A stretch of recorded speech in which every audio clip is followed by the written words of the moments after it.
que todo, agradezco mucho la invitación de la rama de neonatología de la Sociedad Chilena de Pediatría.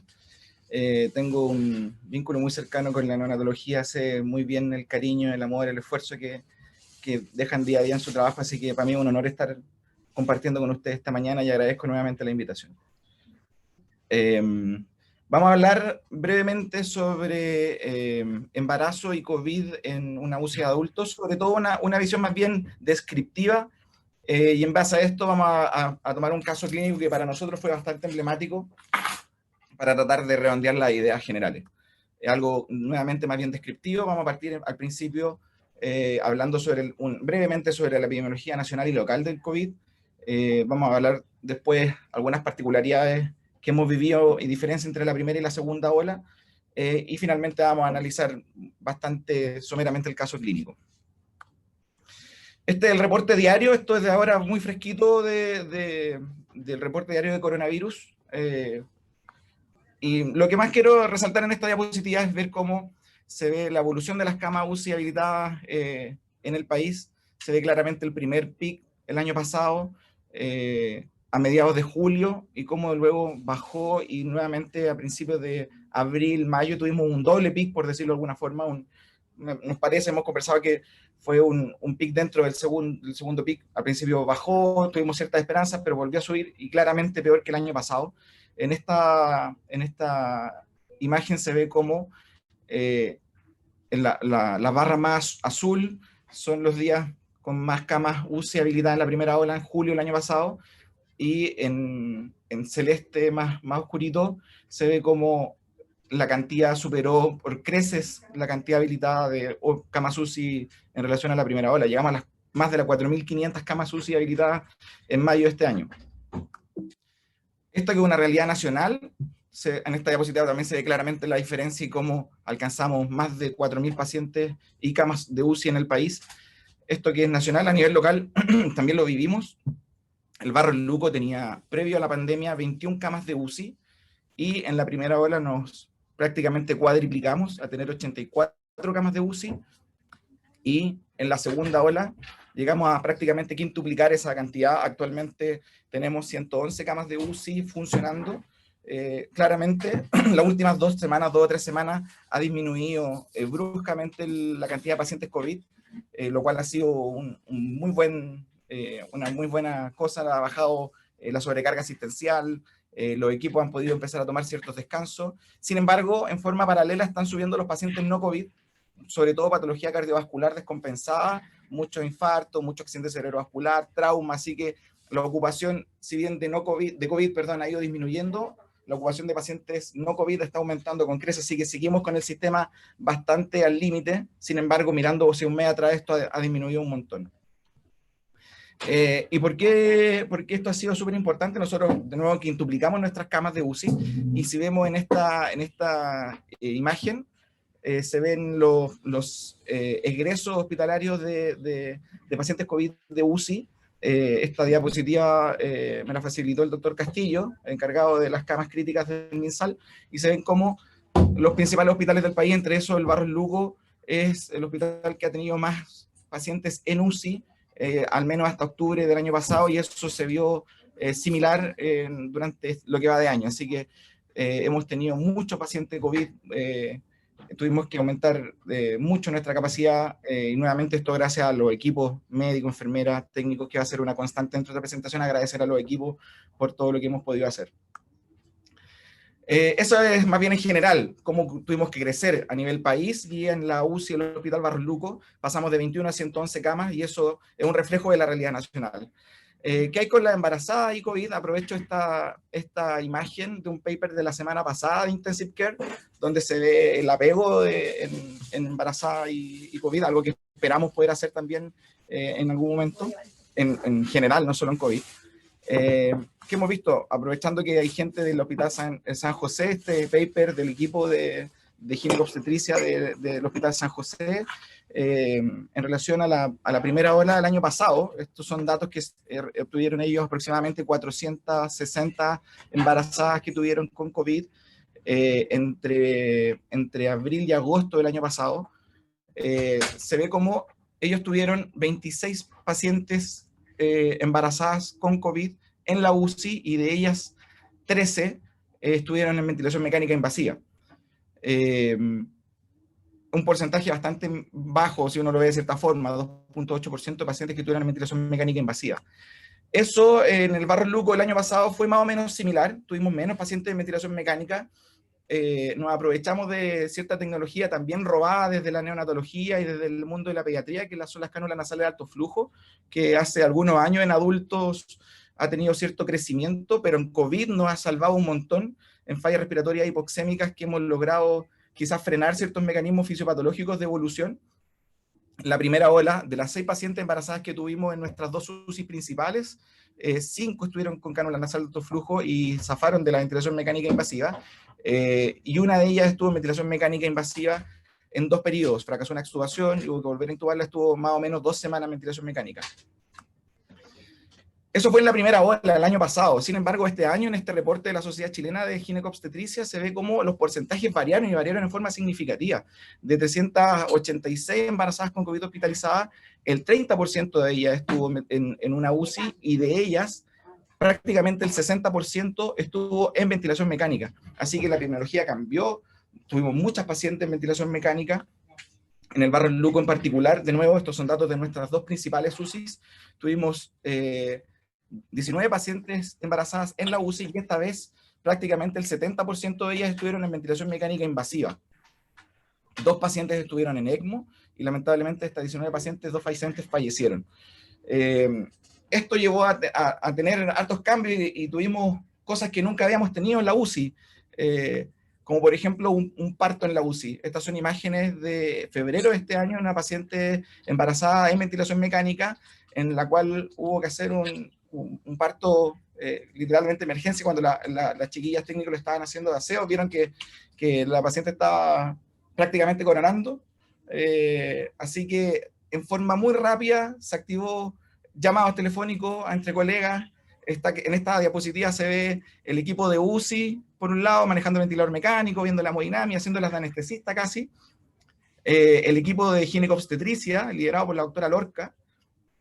Y esto es a menos de 1,5 metros, 2 metros de distancia, el equipo de neonatología armando su pequeña UCI neonatológica de emergencia. Esto fue en febrero, fue algo no planificado, obviamente, no preparado, y esto nos motivó a tratar de hacer mejor las cosas, a tratar de comunicarnos mejor.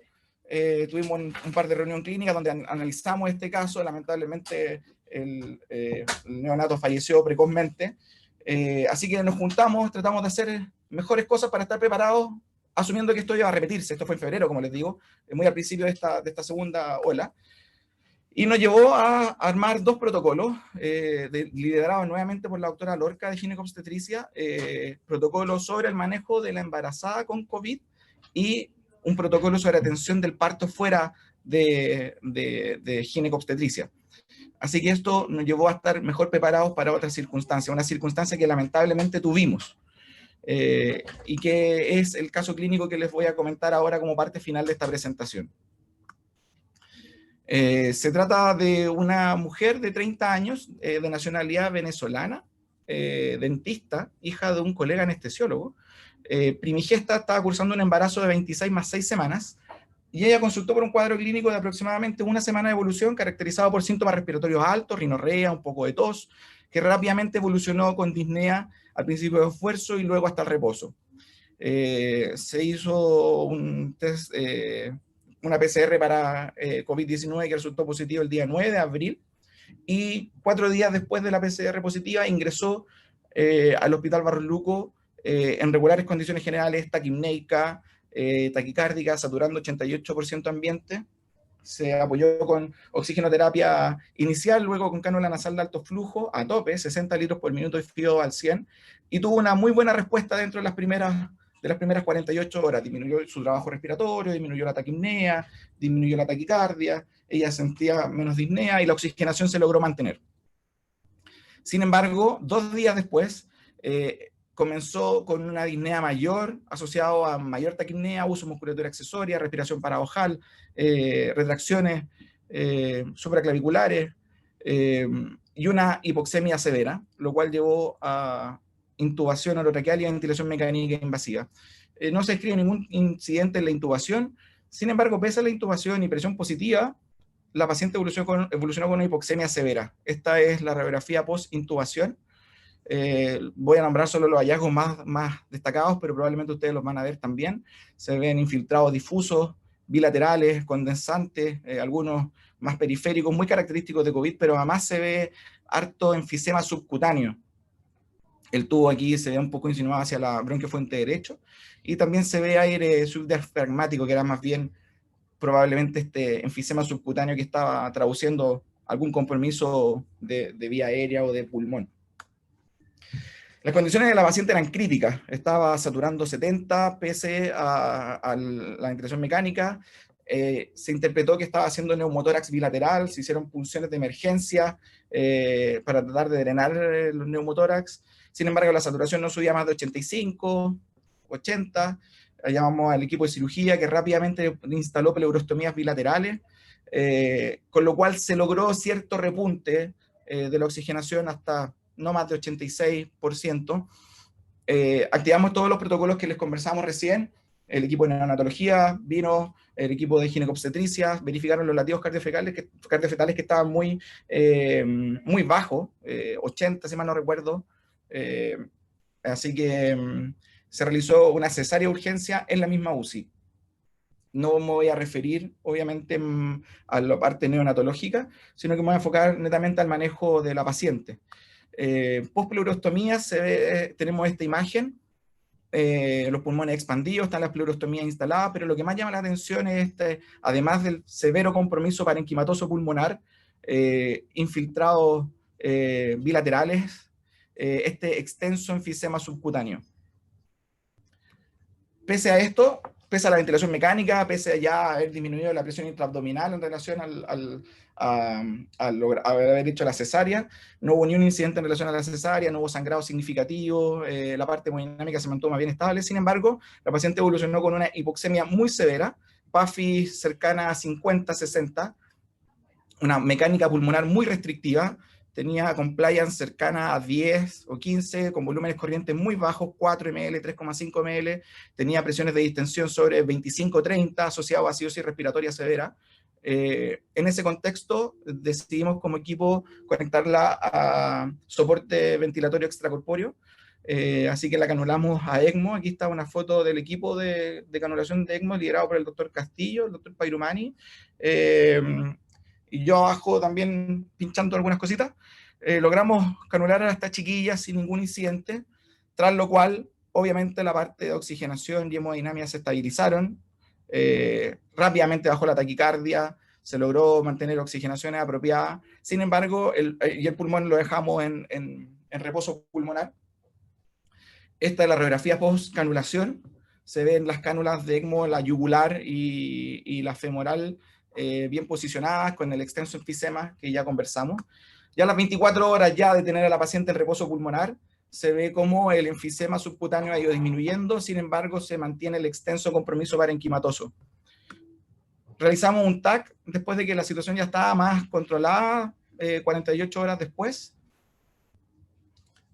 que comparto con ustedes ahora, donde se ve básicamente el extenso compromiso parenquimatoso, un mínimo segmento pulmonar aireado.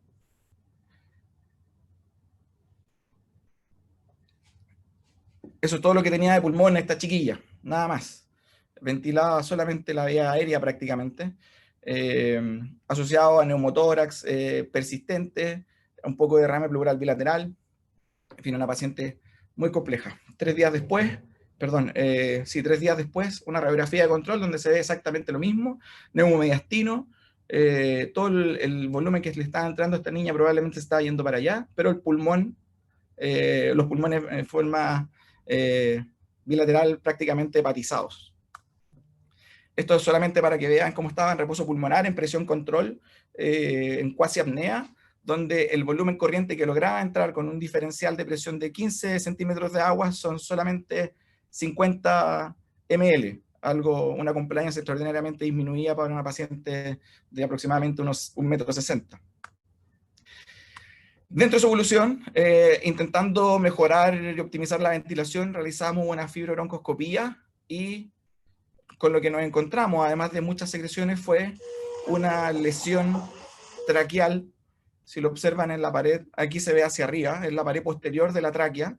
Todo esto que está hacia superior, aquí más o menos hacia las 11, 12, viendo las manecillas del reloj, es una lesión traqueal extensa que compromete aproximadamente 5 o 6 centímetros de la tráquea, pasa a la carina principal y se logra afectar parte del bronquio fuente izquierdo.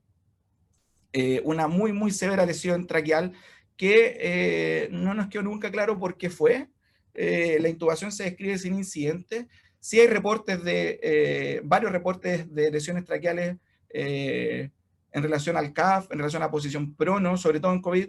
Hay varias revisiones, así que no tenemos muy claro en qué momento fue la lesión, pero sin embargo tenía una lesión muy grave en la vía aérea a nivel de la tráquea, una lesión muy, muy severa, sumado a su compromiso parenquimatoso pulmonar, nos da una pésima expectativa y pronóstico vital.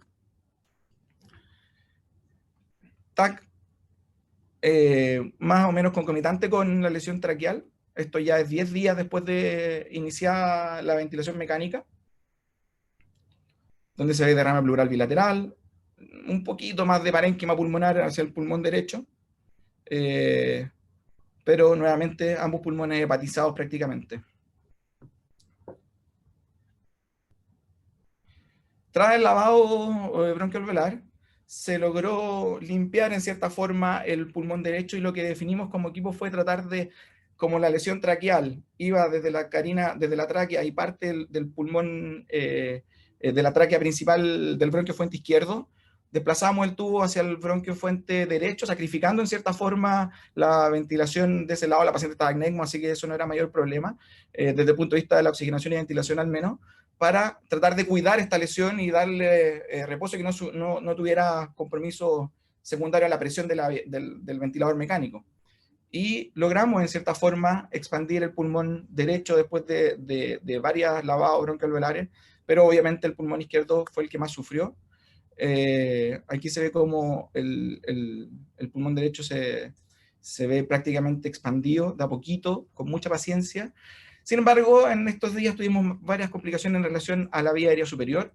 En algún momento el tubo se desplazó y para intentar cuidar lo más posible la vía aérea y que no se rompiera y no hiciera una fístula traqueoesofágica o una megastinitis, que hubiese sido fatal en este caso, en un momento estuvo esta niña sin ningún tipo de ventilación pulmonar. Estuvo derechamente en apnea por aproximadamente 24 horas, ya que si ventilábamos pues, teníamos mayor riesgo de lesionar la vía aérea y las complicaciones que les mencioné recién.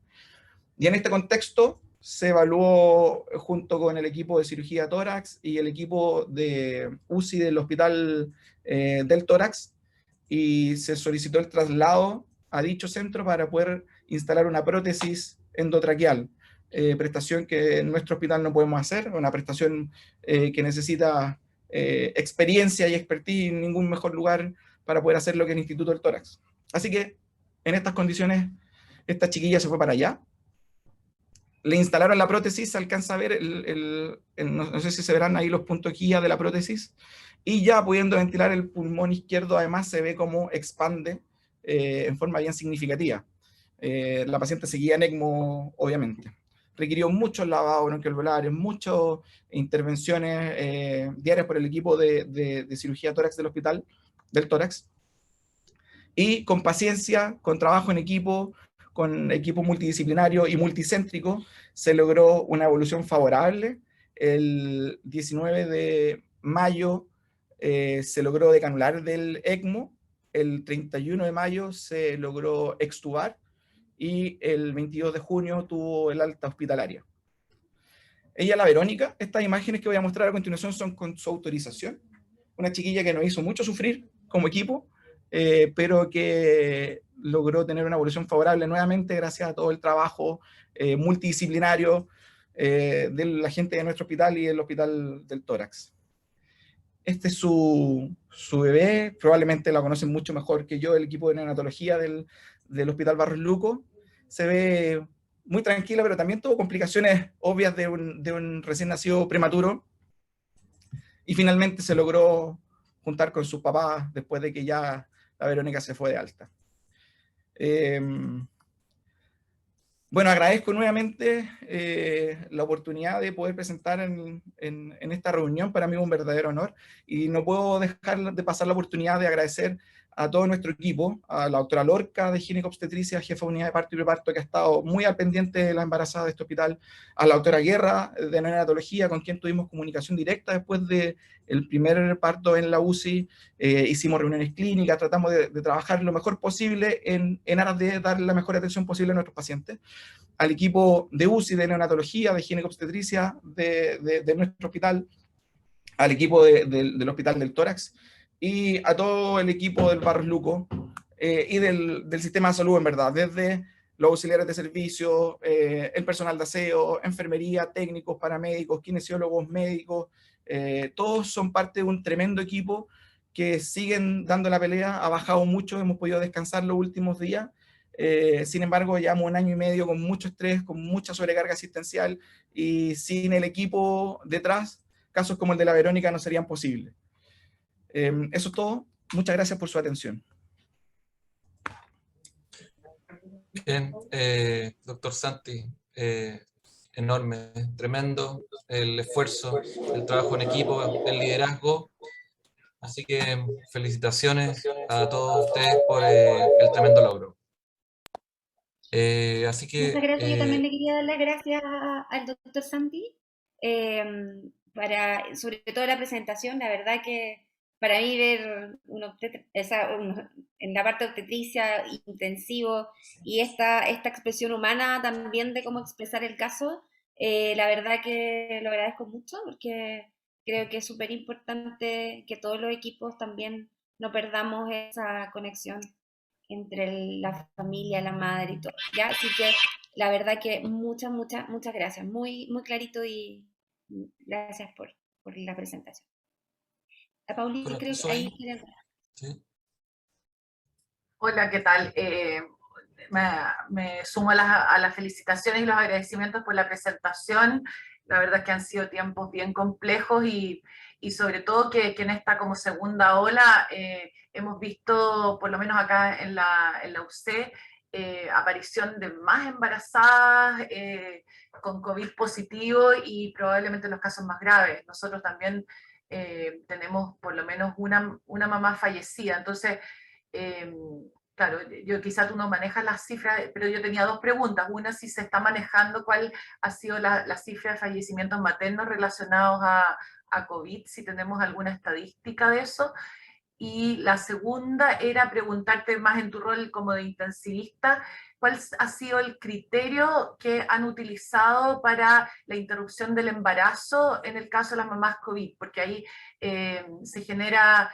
y es la discusión que hemos tenido acá y dada la evidencia que hay en la literatura y la experiencia local, yo todavía no estoy bien convencida porque en el fondo, si es que en el fondo la pregunta es si se puede poner una mamá en ECMO embarazada o hay que interrumpir antes del ECMO por el riesgo de desprendimiento, el supuesto riesgo de desprendimiento, pero por otro lado, el interrumpir un embarazo también tiene más riesgo de sangrado y poner en ECMO inmediatamente también es un riesgo para la madre y la evidencia ha demostrado mucha mortalidad materna asociada a las complicaciones de ECMO. Entonces, ¿cómo han manejado esa dicotomía? ¿Cuáles son tus pensamientos en relación a eso? ¿Qué han privilegiado? También tiene que ver también la semana de viabilidad que esté el embarazo, obviamente. Eso, gracias César. Gracias, doctora, por sus preguntas. Conozco muy de cerca los casos de Marcoleta, yo también trabajo allá, estuve muy de cerca con el doctor Brun, el doctor Bravo, algunos casos que fueron súper complejos y también dolorosos, obviamente. En relación a la primera pregunta, desconozco si existe una estadística dura sobre la mortalidad de embarazadas con COVID en UCI. Sí, obviamente, todos los embarazos, las muertes de madres se tienen que notificar obligatoriamente en cuanto se producen, así que al menos nosotros las dos que hemos tenido se han notificado en forma inmediata, así que asumo que existe una estadística a nivel ministerial sobre la mortalidad, pero desconozco si eso se ha publicado o si se irá a publicar. En relación a la segunda pregunta, en los protocolos, parte de los protocolos locales que hicimos, establecimos ciertos niveles, por así decirlo, en los cuales tratamos de mantener el embarazo sí o sí, en los cuales se puede interrumpir si la paciente va a ir a ventilación mecánica, y tenemos una zona gris en la cual discutimos con el equipo de neonatología, con el equipo de ginecobstetricia y obviamente nosotros para poder definir la interrupción. En relación a la oxigenación, tratamos de mantener saturaciones sobre 94-95%, independiente del soporte ventilatorio, el PIB que podamos tener. Hemos tenido pacientes en prono, embarazadas en ventilación mecánica con PIB moderado o alto, en los cuales se logra la meta de oxigenación y con eso no interrumpimos el embarazo. Y en relación a las semanas, lo que tenemos por lo menos protocolizado en el Barro El Luco es menos de hasta las 29+6, tratamos de mantener el embarazo en ventilación mecánica. Eso es como nuestro nivel más, por así decirlo, seguro. Sobre 35 semanas, si la paciente va a ir a ventilación mecánica, en consenso se interrumpe el embarazo, y la zona gris entre las 30 y las 34+6. Y en esa misma zona gris, entre las 30 y 31+6, tratamos de mantener el embarazo, y entre las 32 a 34+6 se pudiese interrumpir también. Son como, en relación al tiempo al menos, de lo que hemos definido. Nos basamos en la epidemiología local de la sobrevida y de la viabilidad que tiene nuestro hospital. Así que, al menos desde ese punto de vista, hablando solamente de falla respiratoria y hipoxémica, no hablando de causas de interrupción materna, de interrupción de embarazo por otras causas, HELP o algún otro tipo de índole más ginecológico. Desde el punto de vista de oxigenación, al menos, saturaciones sobre 94, prono, y en las semanas que le comenté. Menos 29+6 tratamos de mantener siempre, 35 si va a ir al ventilador, 35 más si va a ir al ventilador, se interrumpen, y entre las 30 y 34+6 zona gris. De 30 a 31+6 tratamos de mantener lo que más se pueda, y 32 a 34+6 si es necesario interrumpir, también se puede interrumpir. Y con respecto al ECMO, los dos pacientes que tuvieron en ECMO fueron con útero in situ, o sea, con feto in situ, o interrumpieron antes, o se había interrumpido por la indicación de ventilación mecánica. Sí, en un caso fue nuestro y otro fue de otro hospital.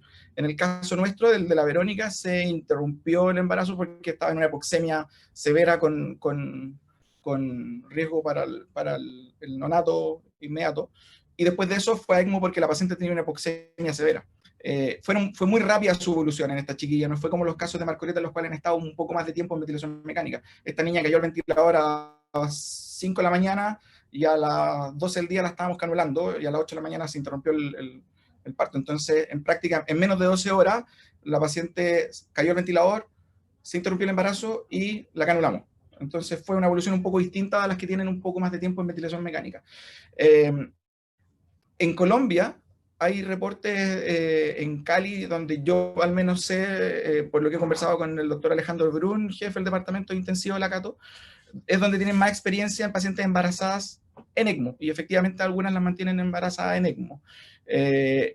Nuestra experiencia local al menos ha sido en dos casos. El Barro Luco partió el programa de ECMO con la pandemia, así que tampoco tenemos mucha experiencia. Ha sido interrumpir el embarazo, y cada vez que hemos tenido la disyuntiva, la opción siempre ha sido primero interrumpir y eventualmente después ver si la paciente va a ir a ECMO o no. No pocos casos de pacientes embarazadas en los cuales se ha interrumpido la oxigenación, al menos hablando desde el punto de vista de la oxigenación materna. Al interrumpir el embarazo, la oxigenación ha mejorado de forma significativa, porque mejora la compliance del sistema tóraco-pulmonar, las redistribuciones de flujo, etcétera, etcétera, cosas que saben ustedes mejor que yo. Han permitido zafar del ECMO como indicación perentoria por oxigenación, al menos en la madre.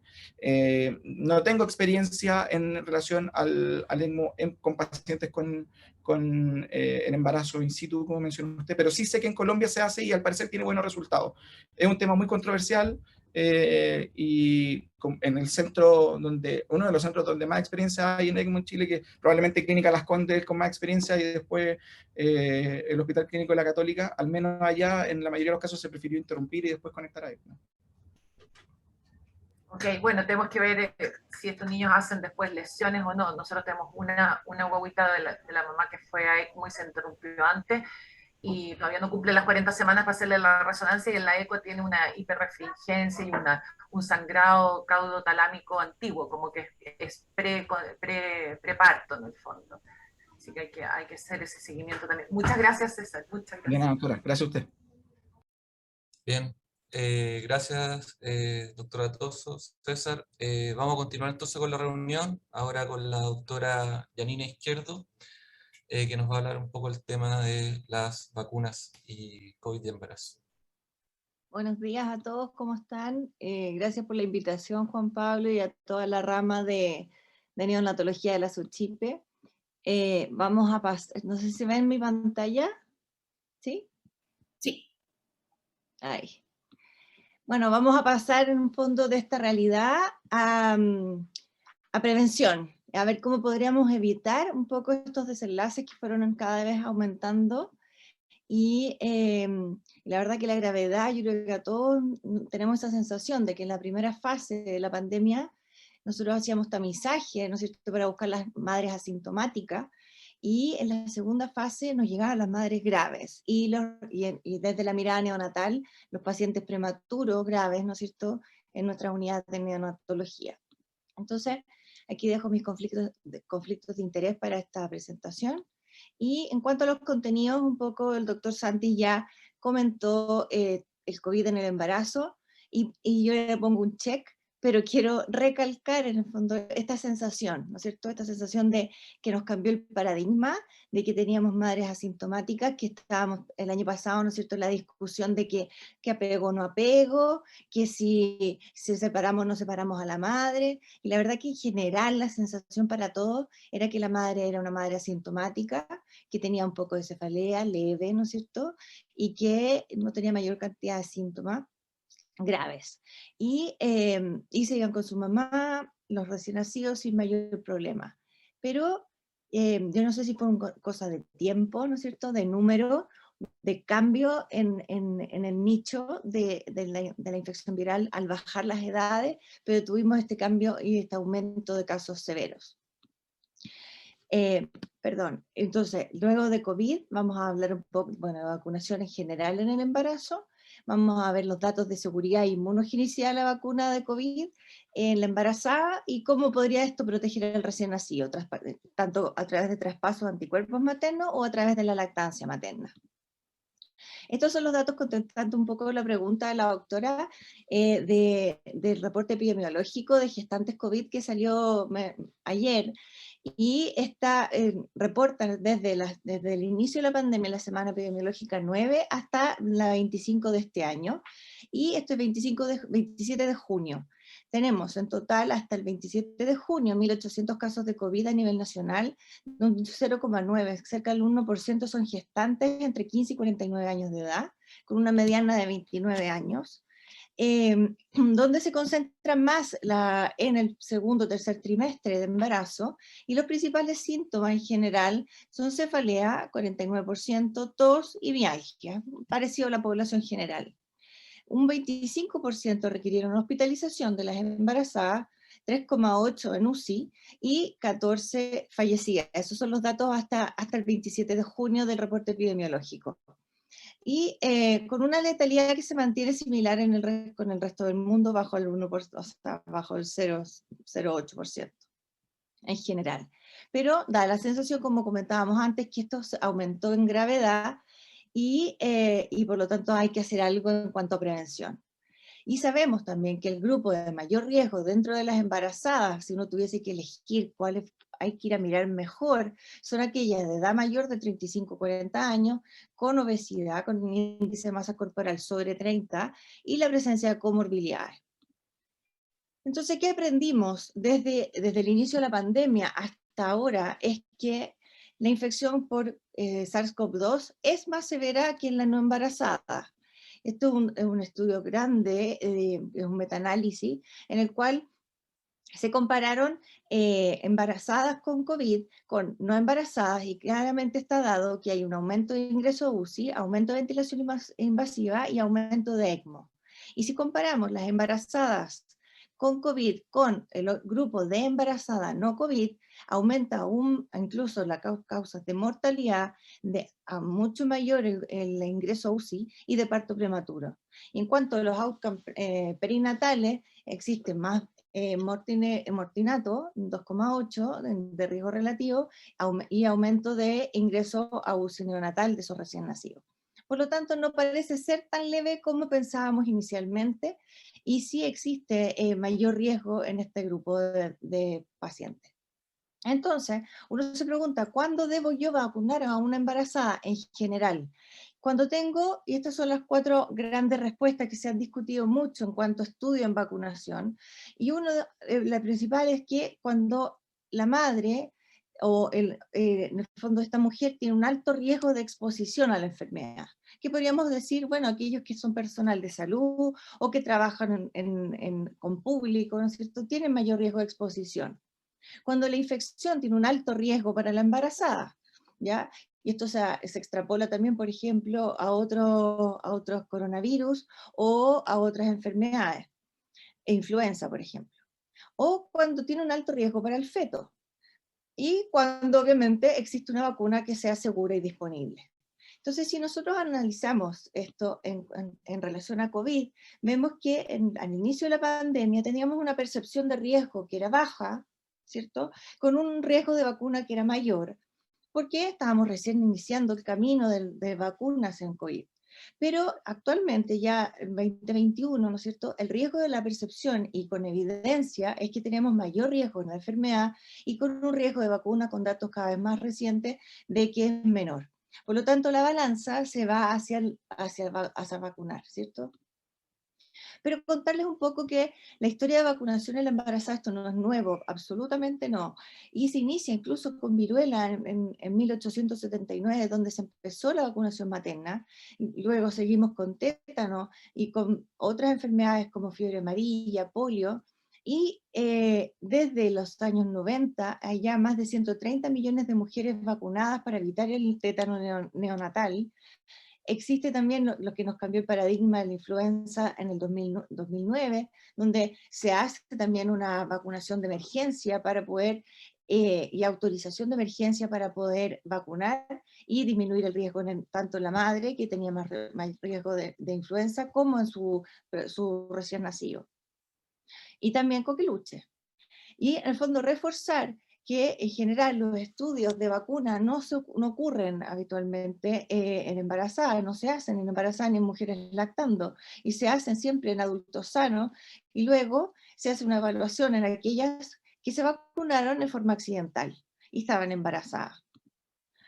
Pero esto nos empezaron a cambiar un poco el paradigma nuevamente, algunas enfermedades como Zika, con nuevas tecnologías en vacunas, con la presencia de vacunas de vector viral en Zika, en el cual el riesgo que tenía tanto para la madre como para el recién nacido, con todas las malformaciones, hace pensar incluso en la parte ética, si es que uno debería intentar estudiar vacunas en embarazadas. Incluso también en ébola, donde se discutió mucho, madres que morían en la epidemia de ébola en Sierra Leona, en la cual sí se estaban probando vacunas en población adulta sana, pero mujeres embarazadas, donde habían 2 personas en el fondo, tanto madre como feto, involucradas, no se podría utilizar la vacuna. Y eso hace cambiar un poco el paradigma de la vacunación en la embarazada. Entonces, ¿por qué tengo que vacunar a una embarazada? Principalmente porque si tengo una enfermedad que me produce alto riesgo en la embarazada, tengo que proteger a la madre. Pero también puedo proteger a ese recién nacido. Y esto se ve si yo tengo un embarazo de término, en el cual yo logro vacunar a la embarazada durante su embarazo, doy un tiempo en el cual existe un aumento de títulos de anticuerpos y traspaso de anticuerpos hacia el recién nacido. El recién nacido nace de término, logra pasar anticuerpos y tengo este periodo de susceptibilidad, que es entre el momento de nacer y los 2 meses que habitualmente se produce la vacunación programática. Este tiempo de susceptibilidad disminuye francamente cuando yo tengo una vacunación materna. Me cambia En el prematuro, en el cual yo a pesar puedo proteger a la madre, ¿cierto? Pero si este recién nacido nace prematuro, no alcanzo a tener el traspaso materno y por lo tanto no puedo proteger a ese recién nacido. Entonces, en el fondo tiene dos objetivos: proteger a la madre y también lograr un paso anticuerpo materno.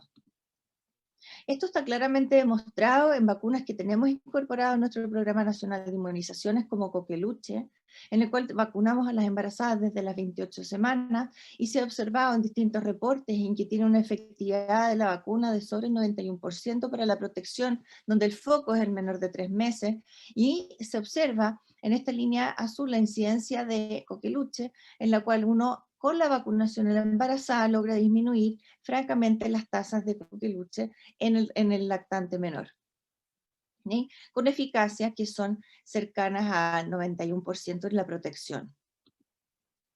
Lo mismo pasa para influenza, en este estudio, en el cual es un estudio randomizado controlado con 340 embarazadas en Bangladesh, en el cual se vacuna con influenza en el tercer trimestre versus neumococo polisacárida, y se observó una franca disminución de los casos de influenza comparado con el control, tanto en la madre, en una disminución de la enfermedad respiratoria en un 36%, y una disminución de la influenza confirmada en el recién nacido hasta los 6 meses en un 63%. Y es por eso, y dado las características de la vacuna de influenza, en la cual ya se incorporó la vacunación de influenza en cualquier semana de la gestación. Costó mucho porque teníamos nosotros incorporados después de las 13 semanas, pero dada la evidencia y a las características de la vacuna, siendo una vacuna inactiva, se puede poner en cualquier trimestre. Comentarles también que no existe ninguna vacuna licenciada o aprobada directamente para embarazadas. Están solo recomendadas en la embarazada y las usamos ampliamente sin aumentos o sin problemas de seguridad y con muchos inmunogenicidas. Y estas recomendadas son tétanos, influenza inactivada y pertusia celular. Las que están recomendadas en situaciones especiales sería cólera, fiebre amarilla, meningitis, hepatitis A, B o E, encefalitis japonesa. Obviamente va a depender de dónde estemos, ¿no es cierto?, y de cuál es nuestra situación epidemiológica. Y aquí aparecen, ¿no es cierto?, las vacunas de SARS-CoV-2.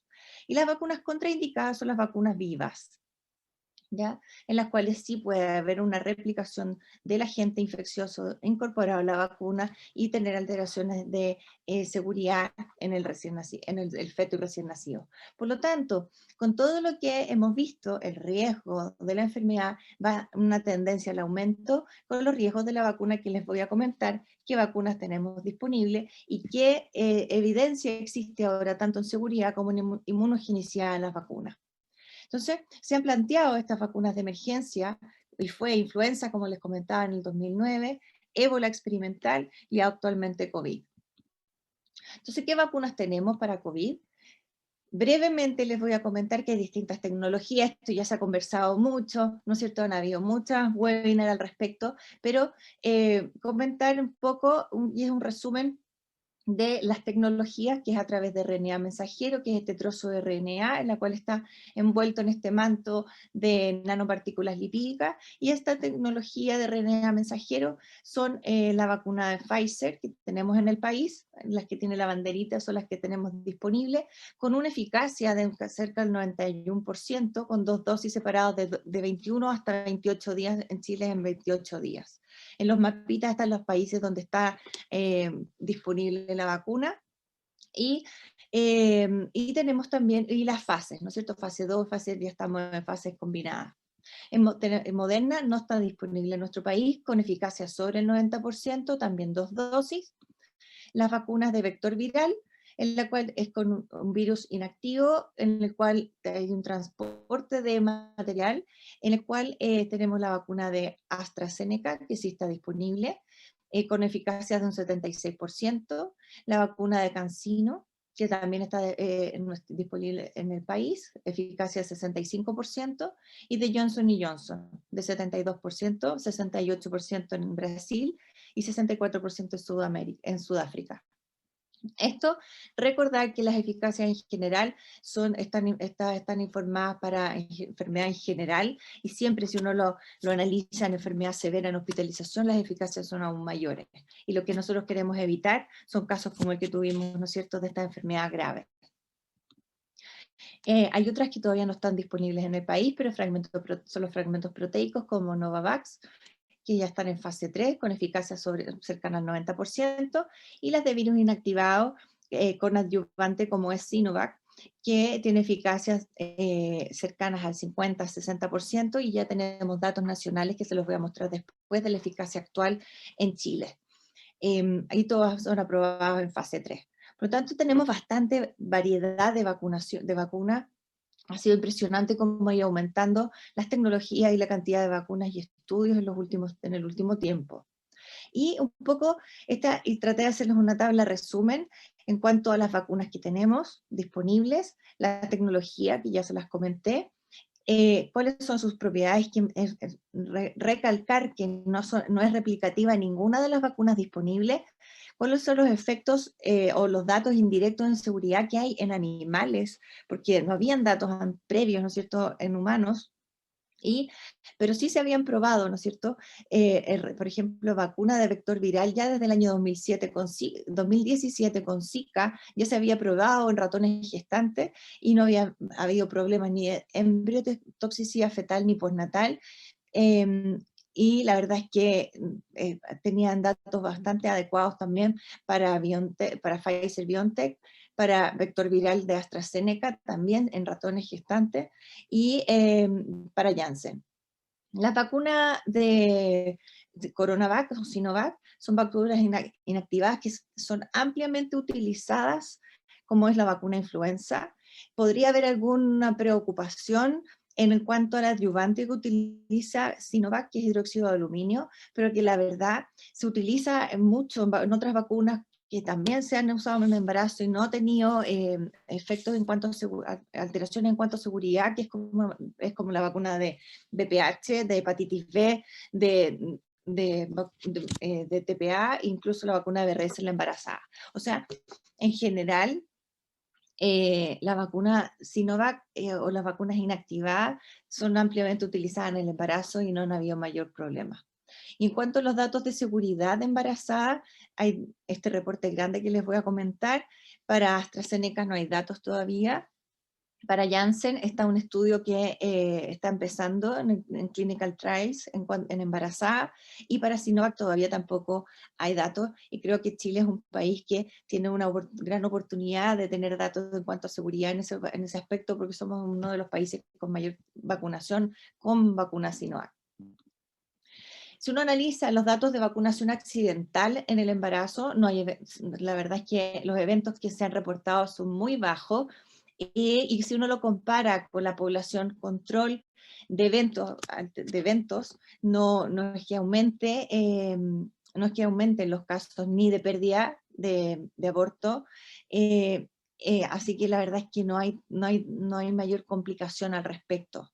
Eso hace que uno pueda empezar a avanzar un poquitito más en vacunación, y este es el primer estudio de seguridad con vacuna RNA, tanto Moderna como Pfizer, que se publicó en junio de este año en el New England, en el cual analizan la seguridad de esta vacuna en las embarazadas.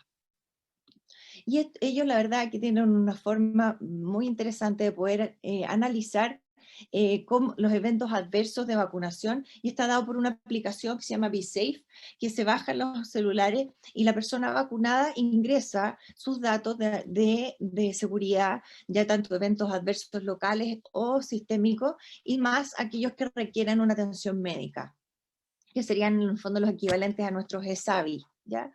Esta aplicación les manda mensajes de texto hasta 12 meses después de la vacunación, y eso permitió lograr identificar cerca de 35.000 vacunadas embarazadas en Estados Unidos, en los cuales se vacunaron embarazadas cerca de un 86%. ¿Ya? Y eso, en el subanálisis de las que se fueron invitadas a participar, al registro de seguridad en embarazo, son alrededor de 4.000 embarazadas, en las cuales se vacunaron tanto principalmente el segundo trimestre, pero también hubo vacunadas casi en un tercio en el primer trimestre, sin alteraciones en cuanto a seguridad.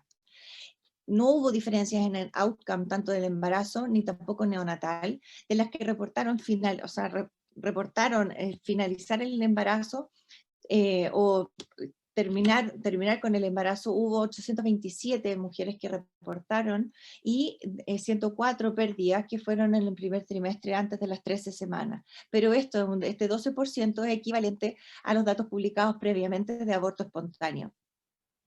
Incluso en mortinato sobre 20 semanas, un 0,1, y también los datos eran similares en análisis previo en población normal.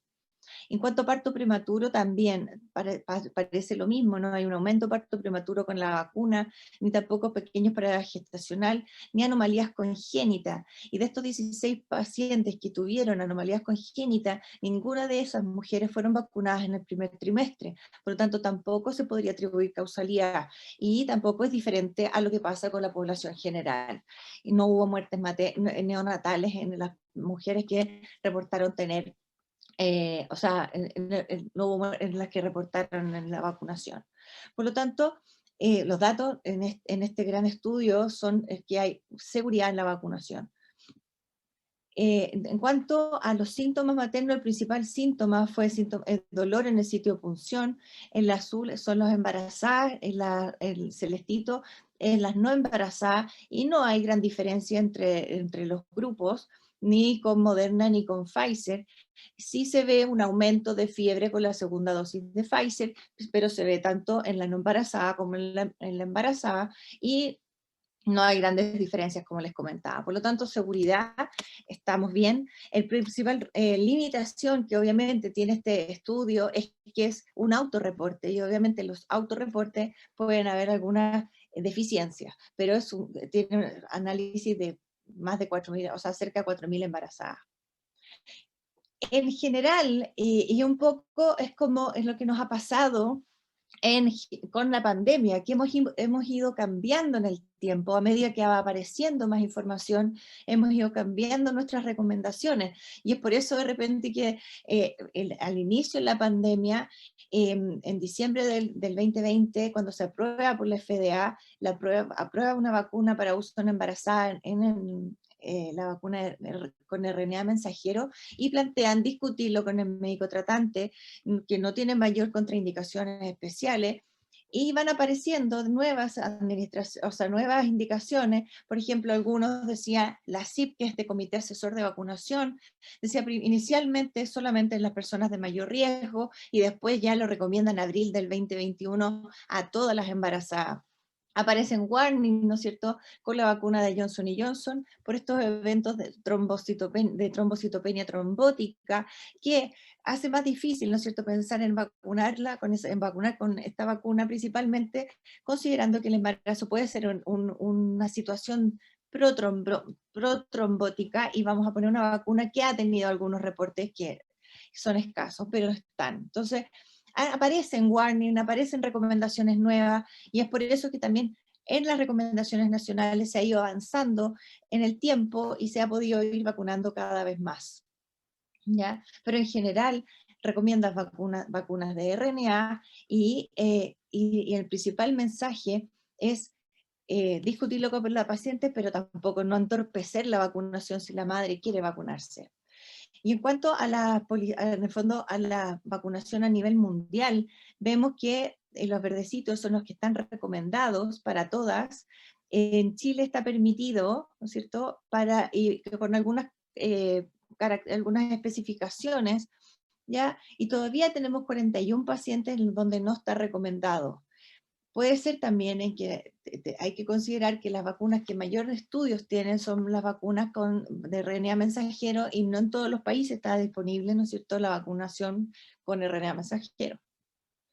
Entonces, en cuanto a inmunogenicidad, estos son datos de la enfermedad propiamente tal de COVID, con los primeros casos de pandemia, en el cual se analizaron 83 madres seropositivas, en Filadelfia, al inicio de la pandemia, que en el fondo eran madres que habían tenido la infección y las que tenían cero, o sea, tenían anticuerpos positivos. De las madres que tenían anticuerpos positivos, un 87% de sus recién nacidos tenían anticuerpos detectables en sangre de cordón, y se ve una clara relación en el título de anticuerpos de la madre con el título de anticuerpos en el recién nacido. Entonces, se piensa con estos primeros datos de enfermedad natural en que a mayor concentración de anticuerpos maternos voy a tener mayor traspaso de anticuerpos al recién nacido. Y se observa también que en la tasa de transferencia, que debe ser mayor a 1, a mayor tiempo que pasa desde la enfermedad natural hasta el nacimiento, hay mayor tasa de transferencia al recién nacido. Y eso habla de que la vacunación, y en poco a empezar a planear en qué momento vacunar a esa embarazada, tiene que pasar más de 30 días por lo menos para poder alcanzar el mayor traspaso de anticuerpos a ese recién nacido. En cuanto a datos de inmunogenicidad, se compararon en esta corte prospectiva, son 131 pacientes, 84 embarazadas, 31 en lactancia y 16 no embarazadas, en la cual se midieron títulos de anticuerpos anti-spike, anticuerpos anti-dominio del receptor, IgA, IgM, IgG, y lo que quiero mostrar principalmente es que no existe diferencia en cuanto a inmunogenicidad, respuesta inmune, en las no embarazadas versus lactantes, ¿ya? Versus embarazadas, o sea, madres en lactancia. ¿Ya? No existe diferencia en cuanto a los títulos de anticuerpos. Y sí se observa en este gráfico de acá una mayor tasa o mayor recuento de anticuerpos en las embarazadas vacunadas versus las con enfermedad natural. O sea, la protección incluso podría ser más alta en cuanto a títulos de anticuerpos.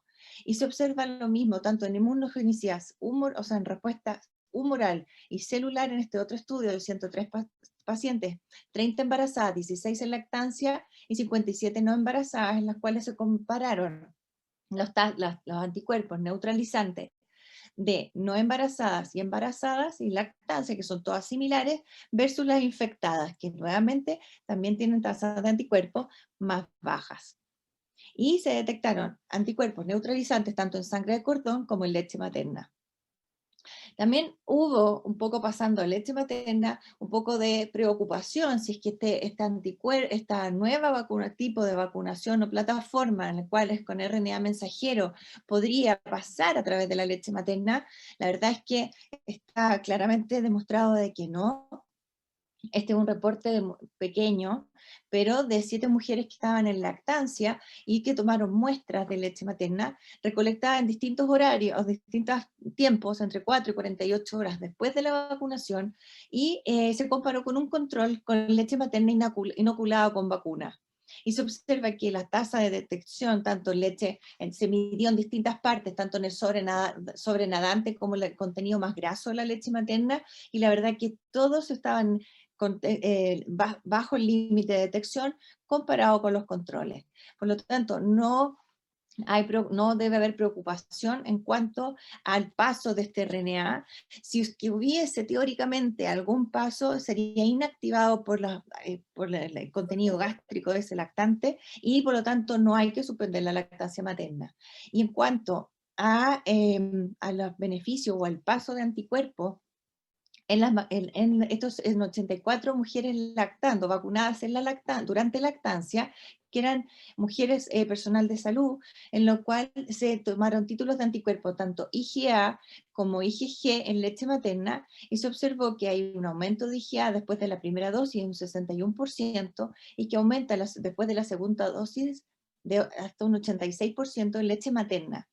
Y con IgG se observa después de la segunda dosis un aumento hasta un 91%. O sea, de que hay protección a través de leche materna, hay paso a anticuerpos. ¿Cuánto es el correlato de protección? Todavía no lo tenemos, no hay información al respecto, pero existe secreción de anticuerpos por leche materna. ¿Cuánto duran esos anticuerpos? Esa información todavía no está. Y si ese título logra proteger al recién nacido y al lactante que está con leche materna, pareciera que sí, pero todavía no están los datos de correlato de protección. En cuanto para un poco ir finalizando, a la efectividad de estos son datos nacionales y es un orgullo en realidad poder mostrarlo, del grupo del doctor Rafael Arauz, publicado en el New England recientemente, en el cual muestra la efectividad de vacuna en nuestra población, en población chilena. Y para COVID en general es un 67%, para prevenir hospitalización un 85%, para prevenir ingreso UCI cercano al 90% y muerte un 80%. Por lo tanto, es una vacuna efectiva y en la cual todavía no tenemos datos de información en embarazadas con Sinovac, donde la OMS ya también fue cambiando en su recomendación. Ellos plantean analizar los riesgos versus beneficios en cuanto a la vacunación con Sinovac. En nuestro programa nacional y el comité asesor incorporó la vacunación con Sinovac en las embarazadas, incluso sin haber tantos datos de seguridad, pero basándose principalmente en toda la experiencia que hay en vacunación con estas vacunas inactivadas, como sería Sinovac. Hasta la fecha tenemos, estos son datos del 12 de julio, ya casi un 75% de nuestra vacunación completa. Espero que eso sí tenga que ver con esta disminución y este descanso que están dando la atención de salud, los números y la disminución de los casos. Nos costó disminuir esta inmunidad en rebaño, costó porque es una vacuna diferente a los datos que teníamos publicados, que se habían publicado en otros países, pero la verdad es que pareciera sí tener algún efecto.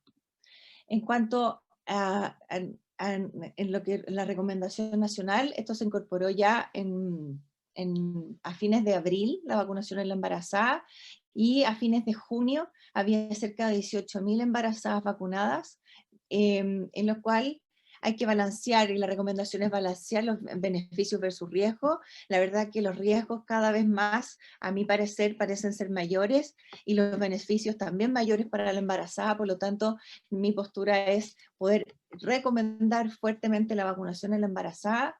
Hay que hacer consejería, informar, pero tampoco hay que entorpecer la vacunación, que de repente me da la sensación de que ponen muchas más trabas al vacunar a la embarazada, y lo más importante es hacer el seguimiento con la información nueva que estamos teniendo. Así que para finalizar, un poco sabemos que tenemos esta misma figurita, ¿no es cierto?, donde existe un aumento del riesgo de hospitalización, de ventilación mecánica, de ECMO, de preeclampsia, de parto prematuro, ya sea espontáneo, inducido, y de cesárea en la madre COVID, que en el grupo de mayor riesgo, embarazadas con edad más avanzada, obesidad o presencia de comorbilidades, tienen que estar vacunadas, y que tenemos vacunas disponibles con cada vez más evidencia en cuanto a seguridad e inmunogenicidad, y que tenemos que hacer una vacunación en el momento óptimo para poder lograr el traspaso de anticuerpos. Y ojalá seguir en estudio estos pacientes, estos lactantes que se han vacunado, y ver cuál es el correlato de protección en esos recién nacidos. Muchas gracias, no sé si quedó abierta alguna pregunta o a la discusión. Gracias, Janina. Excelente la revisión, súper actualizada, y no sé si hay espacio para alguna pregunta. ¿Alguien quiere levantar la mano? Juan Pablo, solo preguntarte, ¿va a quedar grabada esta presentación? ¿Se envían después o no? Sí, queda grabada. Está grabándose. Ya. Sí. Exacto, queda grabada y pueden ustedes acceder a todas estas reuniones en el sitio del Dr. Oces, en la biblioteca neonatal. Ah, ya, perfecto.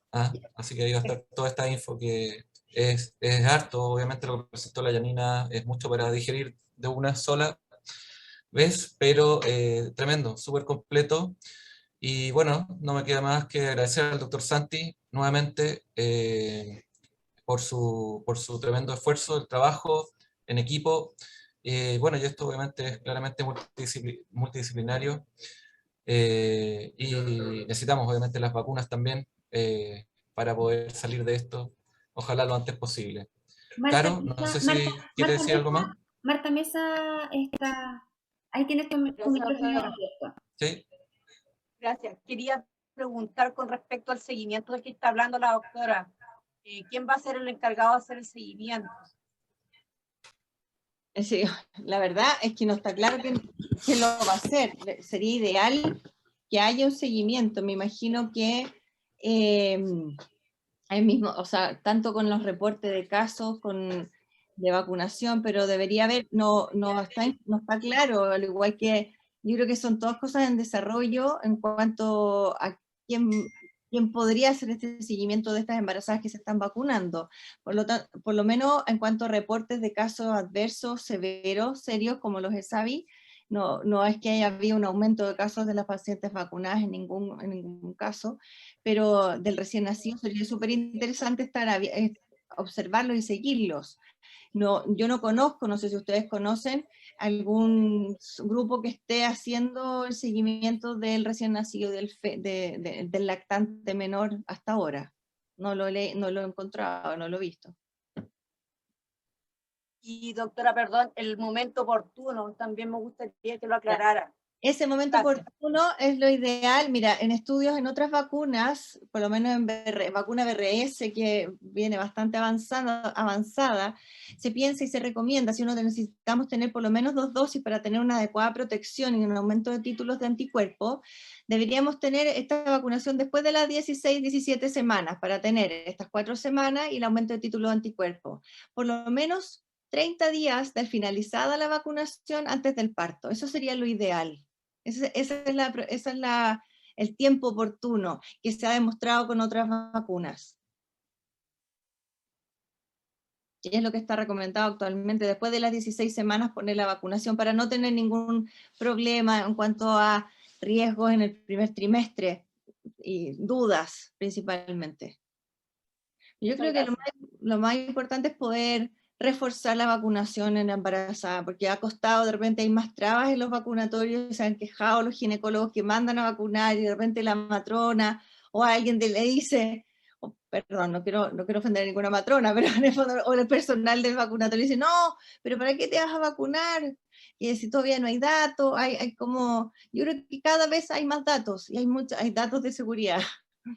Así que promover la vacunación, ese es el principal mensaje. Muchas gracias, Janina. La verdad, muy buena tu presentación, muy clarita y muy completa. La verdad que al principio, cuando apareció todo lo de la vacunación, yo creo que todos tuvimos, de hecho, algunas conversaciones por los chats de qué se hacía, qué vacunas, así que yo creo que ya va aclarándose a poco y hemos visto que la pandemia nos ha hecho ir evaluando día a día las cosas y revaluando y evaluando y revaluando. Yo creo que eso espero que nos quede como un concepto que llegue para quedarse, porque yo creo que no es solamente algo que tiene que ocurrir en la pandemia, es algo que tenemos que implementar habitualmente de evaluar y reevaluar. Así que muchas gracias, esperamos seguir en contacto, Janina, contigo y la rama.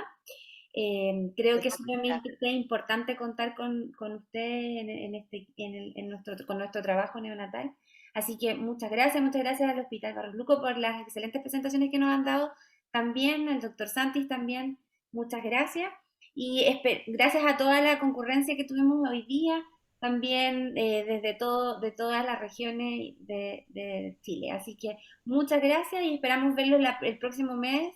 No olviden, por favor, mandarnos alguna cosa, como decía el doctor Miranda en el chat, que quisiéramos presentar o destacar dentro de nuestros equipos. También les pido a los jefes de las becas que no olviden mandarnos si es que hay algún becado que esté ingresando prontamente para poder conocernos en la rama y poder presentarlo a todo el equipo neonatal. Muchas gracias y estaremos en contacto el próximo mes. Chao.